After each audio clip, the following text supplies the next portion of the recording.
Warangal exclusive లో మనం చూస్తున్నాం. నిన్న అటు రియల్టర్ వెంకటరత్నం అత్యంత కిరాతకంగా హత్యకు గురవటం మనందరికీ తెలిసిన విషయమే.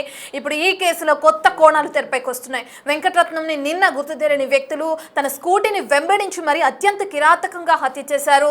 గన్తో కాల్చి కత్తులతో నరికి నడి రోడ్డు పైన చంపేయడం జరిగింది. ఇదంతా జవహర్ నగర్ పోలీస్ స్టేషన్ పరిధిలోని అటు పోస్టల్ బిల్లా బ్యాంక్ స్కూల్ సమీపంలో ఈ అత్యంత దారుణంగా హత్య చేయడం జరిగింది. స్కూటీపై వెళ్తున్న రియల్టర్ను వెంబడించి ఏ విధంగా అయితే హత్య చేశారో మనందరికీ తెలిసిన విషయమే. ఇప్పుడు ఇదే కేసులో పోలీసులు కొన్ని నిజాలను తెరపైకి తీసుకొస్తున్నారని మనం చెప్పుకోవచ్చు. ఎందుకంటే 200 కోట్ల ఆస్తుల కోసమే అలాగే 25 ఏళ్ల పగ కారణంగా రియల్టర్ వెంకటరత్నం మర్డర్ జరిగిందంటూ కూడా ఇప్పుడు కొత్త నిజాలు తెరపైకి వస్తున్నాయని చెప్పుకోవచ్చు. గతంలో సుదేశ్ సింగ్ అనే వ్యక్తి దగ్గర ఇతను వెంకటరత్నం డ్రైవర్ గా వర్క్ చేశాడు. ఇక ఆ సమయంలో తనకి సంబంధించిన అనేక ప్రాంతాల్లో ఈ సుదేశ్ సింగ్ కి కొన్ని ఆస్తులు ఉన్నాయి. ఆ ఆస్తులన్నీ కూడా అటు ఆస్తులన్నిటికీ బినామీగా వెంకటరత్నం ఉంచడం జరిగింది. ఇక ఇప్పుడు ఆ ఆస్తులకి సంబంధించి ఎవరైతే సుదేశ్ సింగ్ కొడుకున్నాడో అతను వచ్చి వెంకటరత్నంని అడగడం ఆస్తులకి సంబంధించి తిరిగి ఇచ్చేయాలని.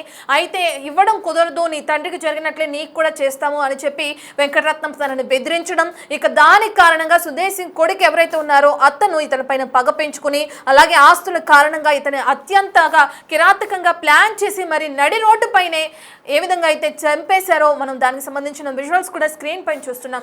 అయితే 200 కోట్ల ఆస్తులకి సంబంధించిన డీటెయిల్స్ ఏంటి, ఎప్పటి నుంచి ప్లాన్ వేశారు, 25 ఏళ్ల పగ అంటున్నారు కదా, మరి దానికి సంబంధించిన డీటెయిల్స్ ఏ విధంగా ఉన్నాయి, ఎవరైతే సుదేశ్ సింగ్ కి సంబంధించిన బినామీ ఆస్తులు అంటున్నారో ఆ సుదేశ్ సింగ్ కి సంబంధించిన కొడుకు ఏం మాట్లాడుతున్నారు, అతని పోలీసులు అదుపులోకి తీసుకున్నారా లేదా, ఈ డీటెయిల్స్ అన్ని అందించడానికి మా ప్రతినిధి అనిల్ అందుబాటులో ఉన్నారు. అనిల్, మనం చూస్తున్నాం ఇప్పటికే 25 ఏళ్ల పగ అనుకోవచ్చు, ఇక దాంతో పాటు 200 కోట్ల ఆస్తికి సంబంధించిన వివరాలు అనుకోవచ్చు. ఇవన్నీ ఎలా ఉన్నాయి అనుకోవచ్చు అంటారు అనిల్? ప్రధానంగా హత్యకి గురైన క్రమంలో ఇప్పుడు ఆ సుదేశ్ సింగ్ కి సంబంధించిన కొడుకుని అదుపులోకి తీసుకున్నారా, ఇప్పుడు హత్య చేసిన దుండగులు అదుపులో ఉన్నారా, సంబంధించిన డీటెయిల్స్ ఏ విధంగా ఉన్నాయి? నగర్ వెంకటరత్నం మర్డర్ కేసులో సంచలన విషయాలు వెలుగులోకి వస్తున్నాయని చెప్పాలి. ఇప్పటి వరకు కూడా పగతోటి 25 ఏళ్ల పగతోటి అతన్ని హత్య చేసినట్టుగా కూడా మనకి ఇప్పటి వరకు ఉన్న సమాచారం. అయితే ఈ 25 ఏళ్ల పగతో పాటుగా ఆస్తులకు సంబంధించిన వివాదం కూడా ఉన్నట్టుగా కూడా పోలీసులు అయితే గుర్తించారని చెప్పాలి. ముఖ్యంగా ఈ వెంకటరత్నం ఎవరైతే ఉన్నారో హత్యకు గురైనటువంటి వెంకటరత్నం సుదేశ్ సింగ్ అనే వ్యక్తి దగ్గర, అంటే ఈ సుదేశ్ సింగ్ దాదాపు 1990లో ఇతను డాన్ గా ఉన్నాడు. అయితే ఈ డాన్ గా ఉన్నటువంటి వ్యక్తి కొడుకే చందన్ సింగ్ ప్రధాన నిందితుడు హత్య చేశాడు వెంకటరత్నం. అంటే ఈ చందన్ సింగ్ అదే విధంగా వెంకటరత్నం కి మధ్య ఒక చిన్న గొడవ కూడా రావడం జరిగింది ఈ మధ్య కాలంలో. అంటే అతను ఎప్పుడైతే చనిపోయాడు, అంటే ఎన్కౌంటర్ లో ఈ చందన్ సింగ్ ప్రధాన నిందితుడైనటువంటి చందన్ సింగ్ తండ్రి సుదేశ్ సింగ్ డాన్ గా ఉండడంతో అతను ఎన్కౌంటర్ లో చనిపోవడం జరిగింది. ఎన్కౌంటర్ లో చనిపోయిన అనంతరం వెంకటరత్నమే ఇన్ఫార్మర్ గా ఉన్నాడని చెప్పేసి ప్రధాన నిందితుడైనటువంటి చందన్ సింగ్ అనుమానించాడు. ఆ తర్వాత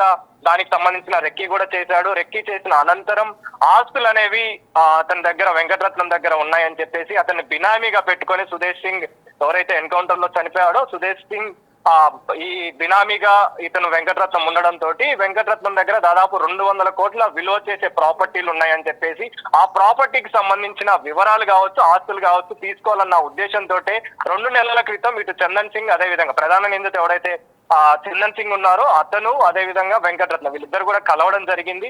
కలిసిన అనంతరం అక్కడ కాస్త వివాదం చోటు చేసుకుంది. వాళ్ళిద్దరి మధ్య కూడా వాగ్వాదం చోటు చేసుకున్నట్టుగా కూడా తెలుస్తుంది. అంటే పోలీసులు మనకు తెలుపుతున్న వివరాల ప్రకారం, మనకు అందుతున్న సమాచారం ప్రకారం ఎప్పుడైతే సుదేశ్ సింగ్ ఎన్కౌంటర్ కి గురయ్యాడు, అంటే అతను డాన్ గా ఉన్నాడు, అతను చాలా వరకు కూడా రౌడీ షీటర్ గా ఉన్నాడు కాబట్టి అతను ఎన్కౌంటర్ కి గురైన తర్వాత అతని ఆస్తులకు సంబంధించి మొత్తం అంటే బినామీగా వెంకటరత్నం ఉన్నారు కాబట్టి దాదాపు 200 కోట్లు విలువ చేసి, అంటే 200 కోట్ల ప్రాపర్టీ ప్రస్తుతం మార్కెట్ లో 1000 కోట్ల పైగా ఉంటుంది. అలాంటి ఆస్తులన్నీ కూడా వెంకటరత్నం దగ్గర ఉన్నాయని చెప్పేసి తెలుసుకున్నటువంటి చందన్ సింగ్ వాళ్ళ ఫ్యామిలీ మెంబర్స్ అందరు కూడా రెక్కీ చేయడం జరిగింది. రెక్కీ చేసిన అనంతరం 2 నెలల క్రితం ఇటు వెంకటరత్నం అదే విధంగా చందన్ సింగ్ వీళ్ళిద్దరు కూడా కలవడం జరిగింది. కలిసిన అనంతరం ఆ రోజు జరిగిన వివాదమే ఈ రోజు వెంకటరత్నం హత్యకి గురి కావడానికి, అత్యంత దారుణంగా హత్యకు గురి కావడానికి కారణమైందని చెప్పాలి. ఆ రోజు ఆస్తుల విషయంలో ఆస్తులన్నీ కూడా మా నాన్న మీ పేరు మీద రాశాడు కాబట్టి ఆ పేరు మీద రాసిన అన్ని ఆస్తులన్నీ కూడా నాకు ఇవ్వాలని చెప్పేసి, తిరిగి ఇవ్వాలని చెప్పేసి డిమాండ్ చేయడంతో నేను ఇవ్వను, మీ నాన్నని చంపించిన విధంగానే అన్న ఎన్కౌంటర్ లో ఎలా అయితే చంపించానో అలానే నిన్ను కూడా చంపిస్తానని చెప్పేసి అతను చెప్పడంతో అక్కడ మొదలైనటువంటి పగ, అంటే దాదాపు 25 ఏళ్ల నుంచి తన కోసం రెక్కీ చేశాడు, తన కోసం వెతకడం జరిగింది. ఎప్పుడైతే వెతికాడో ఇటు పగ ప్లస్ ఆస్తులు ఈ రెండు కూడా దానికి సంబంధించిన వివాదం చెలరేగడంతో నిన్న ఉదయం సమయంలో 7:55 55 సీసీ ఫుటేజ్ ఆధారంగా కనుక గమనిస్తే ఈ వెంకటరత్నం ఎవరైతే ఉన్నారో వెంకటరత్నం తన కూతుర్ని స్కూల్లో వదిలిపెట్టి తిరిగి వస్తున్న క్రమంలో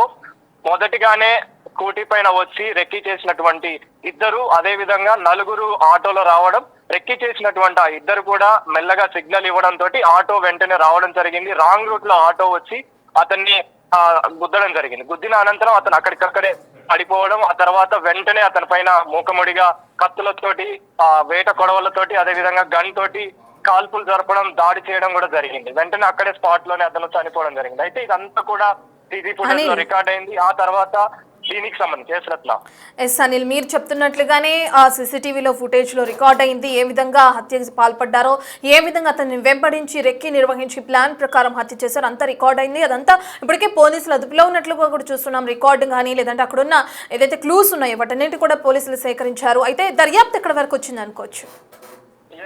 మీరు చెప్పినట్టుగా నిన్న వెంటనే ఎప్పుడైతే వీళ్ళు హత్యకు పాల్పడ్డారో ఈ చందన్ సింగ్ అదే విధంగా హత్యకు పాల్పడ్డ వ్యక్తులందరూ కూడా వాళ్ళ కుటుంబ సభ్యులు అదే విధంగా వారికి దగ్గర బంధువులే ఉన్నట్టుగా కూడా తెలిసింది. మొత్తం 6 మంది ఎవరైతే ఉన్నారో చందన్ సింగ్ తో పాటు మరో 5 మంది కూడా అతని దగ్గర బంధువులు అదే విధంగా స్నేహితులు కూడా.